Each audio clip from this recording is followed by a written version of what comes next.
To check your text message history on the T-Mobile app, version 9.8.1 as of October 2025, first log into your T-Mobile account on the app. Navigate to the Account tab in the app, then select Usage from the menu.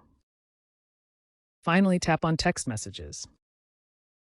This section displays the total number of SMS and MMS messages sent and received for the current billing cycle, broken down by date.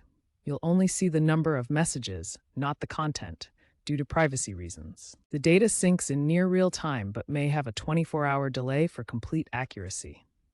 Make sure you have an active T-Mobile account and are logged in on an authenticated device. The T-Mobile app's message history provides insights into your text usage against your plan limits.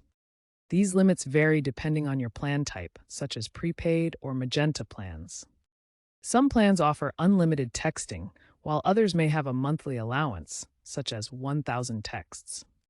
The app also helps monitor international text usage, which may incur additional fees. Note that iMessage and RCS messages might not be counted if they aren't routed through T-Mobile's network.